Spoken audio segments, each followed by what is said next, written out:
Phil Jackson qui fait souffler ses stars, il leur donne quelques minutes de repos avant de les relancer dans le grand bain. Kobe est sur le banc de touche. On aura besoin de sa fraîcheur et son sens du panier. Fischer également, et son banc de touche. On leur donne un petit peu de jus. C'est là que l'importance du banc de touche en règle générale des deux côtés, des Lakers ou de Utah, savoir comment ils vont réagir. Et c'est Artest qui fait décidément, après un début de match hésitant, qui fait une fin de partie vraiment remarquable. Gros match de Ron Artest. Il avait marqué 16 points dans le match 2, ne l'oublions pas. Et ça, c'est exactement le même match de deux côtés. Millsap ressort sur Korver. Ça c'est un lancer franc pour Kyle Korver, le meilleur shooter à 3 points de la ligue. Qu'est-ce que ça doit travailler en entraînement, ça, comme c'est automatique là, fixation de Millsap, il sait qu'il y aura Korver dans son coin là-bas, juste dans son champ de vision. La faute. C'est Miles qui commet la faute. Et ça. Le travail de démarquage. Hop, il se fait oublier. Et Shannon Brown là, qui est attiré carrément comme par le ballon. Vous avez vu le regard, il ne lâche plus le ballon des yeux et comme il est hypnotisé, il oublie son adversaire. Là, c'est une vraie. Il pourrait faire exactement la même chose en fermant la trajectoire de passe sur la ligne de fond. C'est totalement différent. Attention. On s'est un petit peu oublié là du côté du Jazz également. Farmar qui n'en profite pas. Et c'est semble-t-il Lamar Odom qui commet une faute sur Kirilenko. Et 2 points seulement pour Lamar Odom qui n'est pas là. Enfin, en tout cas pas comme nous avait habitué à l'être. Lui qui dans ces playoffs, Lamar Odom tourne à 8,4 points de moyenne et regardez cette stat, Richard, 0 points pour Andrew Bynum. Alors que c'est censé être le secteur où Los Angeles doit dominer. Et Kirilenko qui marche pour Utah. Qui repasse devant, flanc. 85-84. C'est peut-être le moment le plus important de la série en ce moment même. Ouais, avec j'allais dire des seconds couteaux sur le terrain là. C'est vrai, enfin hormis bien sûr pas au gazole. Non, je rigole parce que je vois Kirilenko qui compte Shannon Brown qui allait dunker après le coup de sifflet. Donc les joueurs jouent même quand l'arbitre a sifflé. Et ça n'a pas dû plaire à Shannon Brown. Possession pour les Lakers. Belle fixation. Et Shannon Brown qui hésite. Bonne position pour Farmar. Il préfère se rapprocher. C'est court pour Jordan Farmar. La bataille au rebond. Gagnée par Utah. Ronnie Price jusqu'au bout. Pas de faute là-dessus. Pas de faute là-dessus. Le meilleur choix. Il n'y a rien. Il s'est là carrément jeté dans l'inconnu et dans vite surtout. Shannon Brown prend le shoot rapide. Le rebond pour Korver. Ça va vite dans ce 4e quart-temps. Korver à 3 points. C'est une machine. C'est une machine à 3 points. Kyle Korver, l'ancien joueur des Sixers. Il est phénoménal. Il n'a pratiquement rien loupé dans ce match. Il est à 53,6% sur la saison à 3 points. Il n'a rien loupé dans ce match. Et il n'avait pas mis un panier à 3 points dans cette série lors des 2 premiers matchs. Artest à 3 points, la réponse. Bingo! Quel match! Qu'est-ce qu'il a mangé Artest? Qu'est-ce qu'il a mangé? Quel deuxième mi-temps de Ron Artest? C'est Ron Kyle Korver Artest là dans cette partie. Et regardez Kyle Korver en haut de votre écran avec le ballon là. Il va sans doute passer et ensuite se débarquer pour prendre un shoot à 3 points.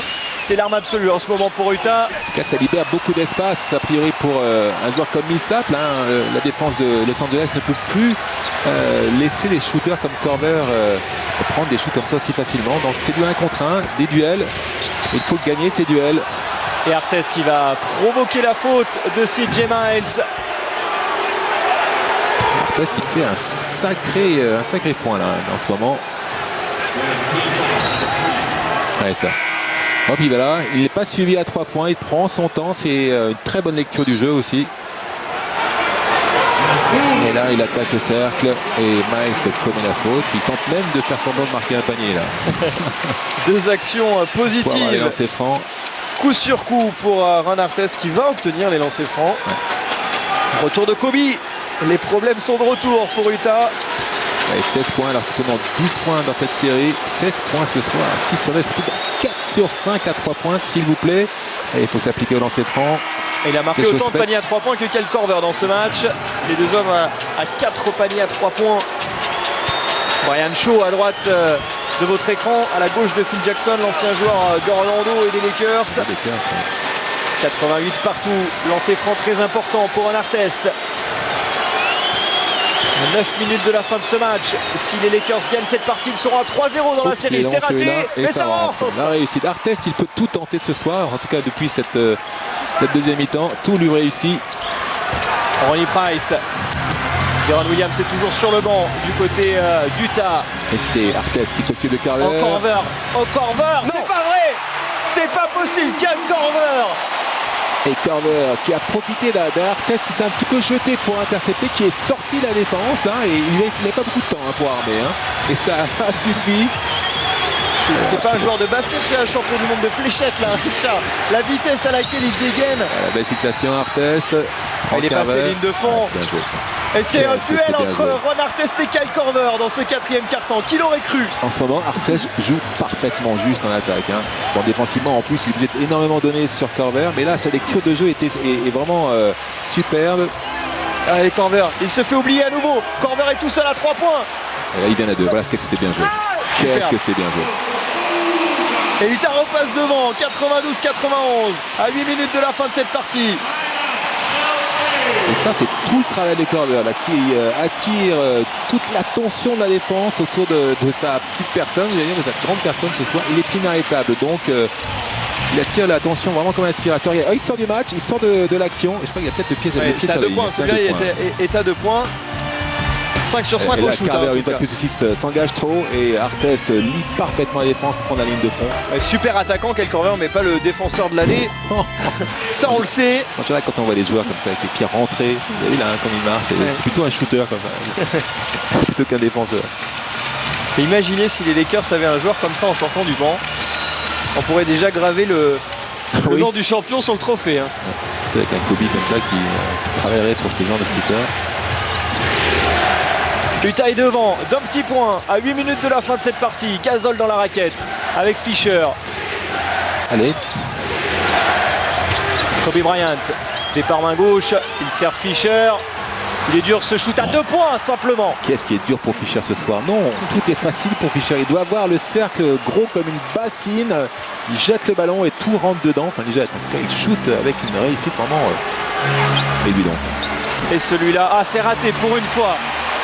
Pour Korver, premier panier manqué du match, et c'est Williams qui marque derrière. Un rebond offensif lâché et c'est la punition, ces secondes chances qui font si mal aux défenses des adverses. Williams frustré de ne pas avoir gagné à Los Angeles, il le disait avant le match, on avait les moyens de gagner à LA. Il y a très peu de choses. Klaus Boozer qui fait un gros match, mais défensivement sur Pau Gasol. Et Artest, il a l'avantage face à Korver. C'est pas son shoot, c'est Artest. Le rebond de Kobe, la faute offensive. Il le sait.